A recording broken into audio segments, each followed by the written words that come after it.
السلام علیکم ورحمۃ اللہ وبرکاتہ۔ الحمد للہ وسلام علی عبادہ الذین اصطفى۔ اللہم صل وسلم علی نبینا محمد صلی اللہ علیہ وسلم۔ اما بعد، حضرات محترم، خرید و فروخت کے احکام و مسائل اور کون سی تجارت جائز ہے، کون سی ناجائز ہے، کس کا نبی کریم صلی اللہ علیہ وسلم نے حکم دیا ہے اور کس سے منع فرمایا ہے، آپ کے سامنے اختصار کے ساتھ بیان کیا جا رہا ہے۔ بہت سے ایسے مسائل اس باب میں بیان کیے گئے ہیں کہ جس کے متعلق نہ مجھے پہلے علم تھا، نہ آپ کو پہلے علم تھا، اور یہ مسائل سن کر بہت سے دوست احباب نے اچھی بات ہے، بہت اچھی بات ہے کہ آگے سے سوال کرتے ہیں کہ آپ نے جو بات بیان کی ہے اس کی ذرا مزید تھوڑی ڈیٹیل ہمیں بتائیں، یا آپ نے جو بات بیان کی ہے اس کا کوئی ریفرنس ہمیں دکھا دیں تاکہ میں آگے کسی کو بتاؤں تو مجھ سے ریفرنس مانگے تو میں اس کو ریفرنس دے دوں۔ کیونکہ ہمارے معاشرے میں جتنی زیادہ اور جتنے قسم کے کاروبار ہو چکے ہیں اس میں سے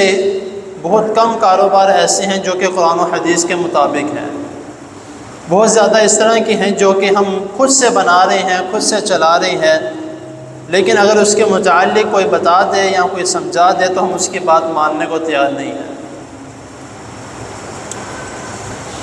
اور ہم اور قرآن مجید میں اللہ تعالیٰ نے اس کے متعلق بھی فرمایا ہے، اور نبی کریم صلی اللہ علیہ وسلم نے احادیث میں بھی، کہ ہم مسلمان دوسرے مسلمان کے کسی نہ کسی کام آتا رہتا ہے، کبھی کوئی معاملے میں کسی سے کوئی مدد مانگ لیتا ہے، اور اسی میں ایک مدد کے متعلق جو ہے وہ ایک لفظ استعمال ہوتا ہے سفارش، کسی کے بارے میں کسی اونچے درجے پہ کسی سفارش کرنا۔ اب یہ دو قسم کی سفارش ہیں، ایک سفارش ہے کسی اچھے کام میں، کسی کا کوئی کام رکا ہوا ہے، کوئی دین کے متعلق ہے، کسی مسجد کے متعلق ہے، کسی مدرسے کے متعلق ہے، یا کسی اچھے کام کے متعلق اس کا کام رکا ہوا ہے، نہیں چل رہا، تو وہ کہتا ہے کہ آپ کو لوگ جاننے والے ہیں، آپ میری سفارش کر دیں تاکہ میرا وہ کام ہو جائے۔ یہ اچھی سفارش ہے اور جس کے متعلق رسول اللہ صلی اللہ علیہ وسلم نے حکم بھی دیا ہے کہ کی جائے۔ اور ایک بری سفارش ہے کہ کسی بھی برے کام کے لیے سفارش کی جائے، وہ غلط ہے۔ اگر کہا بھی جائے کہ یار چلو کوئی نہیں، تھوڑی بہت تو جائز ہے، وہ تھوڑی بہت بھی نہیں جائز۔ اب سفارش کے متعلق جو نبی کریم صلی اللہ علیہ وسلم نے فرمایا ہے، اور جو محدث ہیں اور جو تالیف ہیں جنہوں نے اس حدیث کو اس باب میں نقل کیا ہے، تو انہوں نے اس لیے اس کو بیچ میں نقل کیا ہے اس حدیث کو کیونکہ اس میں یہ آ جاتا ہے کہ کوئی اگر کسی کی سفارش کرتا ہے تو جس کا کام ہو جاتا ہے تو وہ خوشی سے اس کو کوئی تحفہ دیتا ہے، کسی بھی شکل میں ہو، رقم کی شکل میں ہے یا کسی اور چیز کی شکل میں ہے۔ تو نبی کریم صلی اللہ علیہ وسلم نے فرمایا، حضرت ابو امامہ رضی اللہ تعالیٰ عنہ سے جس کے راوی ہیں، وہ کہتے ہیں کہ رسول اللہ صلی اللہ علیہ وسلم نے فرمایا کہ جس نے اپنے کسی بھائی کی سفارش کی اور وہ بھائی خوش ہو کر اپنی مرضی سے جس کی سفارش کی ہے وہ اپنی مرضی سے اس کو کوئی تحفہ دیتا ہے اور وہ اس تحفے کو قبول کر لیتا ہے تو اس کے لیے ناجائز ہے۔ اور اسی حدیث میں ہے کہ نبی کریم صلی اللہ علیہ وسلم نے فرمایا کہ وہ اس کے لیے سود کا بہت بڑا دروازہ ہے۔ کیوں؟ کیونکہ اس نے سفارش کیا اللہ تعالیٰ کی رضا کے لیے،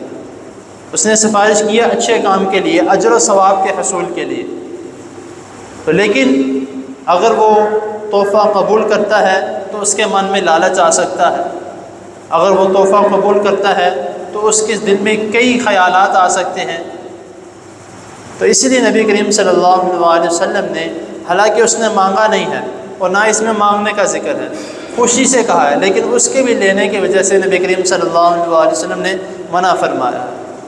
تو اگر اس طرح کوئی معاملہ ہوتا ہے، آپ کے ساتھ ہوتا ہے یا آپ کسی کے ساتھ کرتے ہیں، تو اس کا ہمیں خیال کرنا چاہیے کہ نبی کریم صلی اللہ علیہ وسلم نے اس سے کیوں منع فرمایا ہے، اور اسی لیے جو ہے اس حدیث کو اس باب میں نقل کیا گیا ہے، کیونکہ اس میں سود کے متعلق نام آیا ہے، اور اس میں سود کے متعلق یہ کام کرنا اور یہ صرف اور صرف تحفہ قبول کرنا اس معاملے میں تو نبی کریم صلی اللہ علیہ وسلم نے منع فرمایا ہے۔ تو اللہ تعالیٰ کے حضور دعا ہے اللہ تعالیٰ ہمیں جو سنا ہے اس کو سمجھنے کے، اس پر عمل کرنے کی توفیق عطا فرمائے، اور ہمیں حلال کھانے کی اور حرام سے بچنے کی اللہ تعالیٰ ہمیں توفیق عطا فرمائے۔ جزاکم اللہ۔